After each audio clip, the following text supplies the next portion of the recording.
আচ্ছা, আজকে যে টপিকটা নিয়ে এখন আলোচনা করব সেটা হচ্ছে shift micro operations.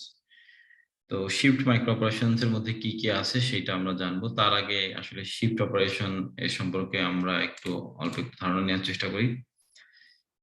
Shift shift micro অপারেশনটা হইলো আমাদের যে রেজিস্টার ট্রান্সফারটা হয় সেটাকে একটা নির্দিষ্ট সিরিয়ালে করা, একটা নির্দিষ্ট সিরিয়ালে রেজিস্টারটাকে ট্রান্সফার করা, ঠিক আছে? সেটা হচ্ছে শিফট মাইক্রো অপারেশন।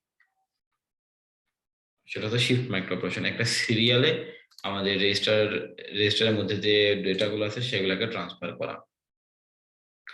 এটা হচ্ছে আমাদের অ্যারিথমেটিক লজিক ইউনিটে হচ্ছে কনজাংশন হিসেবে কাজ করে, ডাটা প্রসেসিং এর মধ্যে কনজাংশন হিসেবে কাজ করে, আবার ফ্লিপ ফ্লপের ইয়াসের মধ্যে আমরা কাজ করাতে পারি। তো আমাদের হচ্ছে শিফট মাইক্রো অপারেশন বেসিক্যালি তিন ধরনের হয়, একটা হচ্ছে লজিক্যাল শিফট, একটা হচ্ছে সার্কুলার শিফট, আর একটা অ্যারিথমেটিক শিফট। তো লজিক্যাল শিফট জিনিসটা কিরকম সেটা একটু দেখে নিই। লজিক্যাল শিফটটা হচ্ছে আমাদের একটা এক্সাম্পল দিয়ে দেখলে আমরা খুব ইজিলি বুঝতে পারবো। লজিক্যাল শিফট বেসিক্যালি দুই ধরনের হয়, একটা হচ্ছে লজিক্যাল লেফট শিফট আর একটা হচ্ছে লজিক্যাল রাইট শিফট।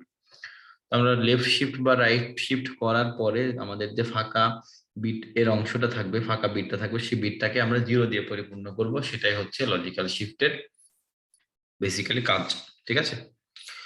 তো লজিক্যাল শিফটকে আসলে আমরা ধরেন আ- এইটা আর ওয়ান তো একটা রেজিস্টার, তো এই রেজিস্টারের ভ্যালু কি 1101।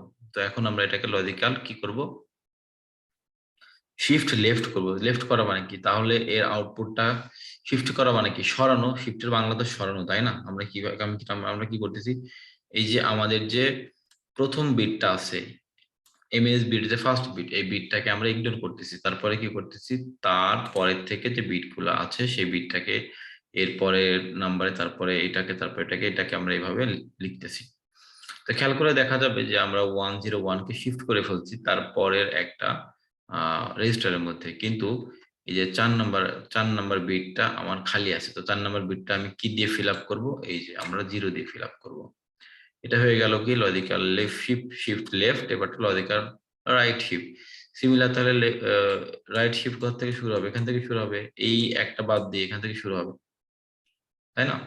সরি, লজিক্যাল শিফট রাইট এইটা বাদ দিয়ে এখান থেকে শুরু হবে, এটা বাদ দিয়ে এখান থেকে শুরু হবে, এখান থেকে শুরু হবে। তার মানে কি দাঁড়াচ্ছে, তার মানে দাঁড়াচ্ছে হচ্ছে যে আমাদের এই যে প্রথমে একটা বিট হচ্ছে খালি থেকে যাচ্ছে, যে সেই বিটটাকে আমরা কি দিয়ে ফিল আপ করবো, জিরো দিয়ে ফিল আপ করবো।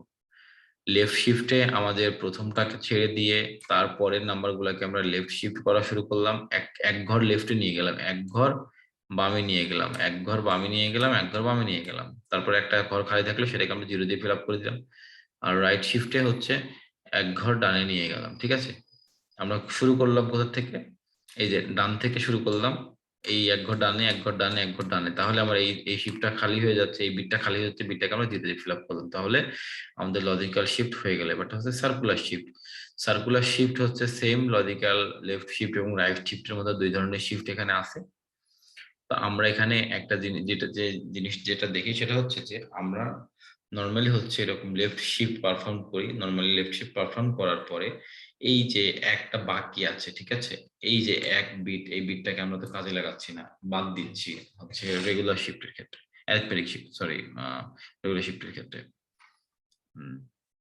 তো এখন আমরা কি করব, এটাকে সার্কুলার মানে এটা হচ্ছে একটু মানে সার্কেল ওয়াইজ এই বিটটা ঘুরে এসে আমার হচ্ছে লাস্ট বিট হিসাবে এখানে কানেক্ট করবে, মানে এলএসবি লাস্ট বিট হিসাবে কানেক্ট করবে। এলএসবি মানে আমরা কি জানি, লেস্ট সিগনিফিকেন্ট বিট, আর এমএসবি মানে জানি আমরা কি, মোস্ট সিগনিফিকেন্ট বিট।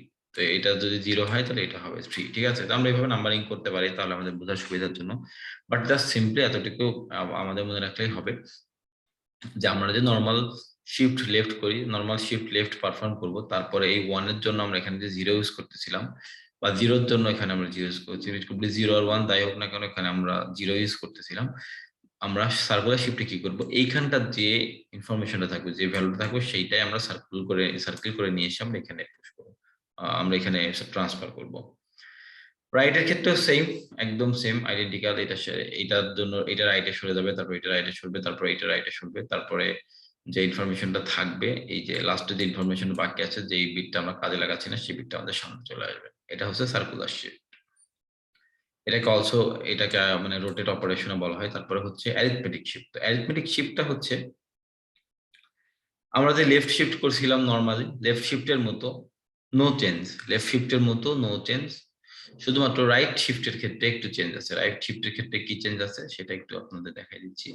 রাইট শিফটের ক্ষেত্রে ও ঠিকই রাইট শিফটের মতো যে ভ্যালুগুলা একটা রাইটে আসার পরে যে নিচে একটা করে শিফট হয়ে যাচ্ছে, সেম যখন আমরা রাইট শিফটে আসবো তখন আমাদের অ্যারিথমেটিক শিফটের ক্ষেত্রে R1 বা যেটাকে আমরা শিফট করতেছি সেই রেজিস্টারের মধ্যে হচ্ছে MSB, এটাকে তো বলা হচ্ছে মোস্ট সিগনিফিকেন্ট বিট। MSB তে যে ভ্যালুটা থাকবে সেই ভ্যালুটাকে সে ডিরেক্টলি নিচে নামাই দেবে। তার মানে আমরা এই ওয়ানটাকে আমরা দুইবার এখানে ইউজ করতেছি, 0 1 1 এবং এই ওয়ানটাকে আমরা দুইবার ইউজ করতেছি, তাছাড়া আর কিছুই না। ওকে, ঠিক আছে।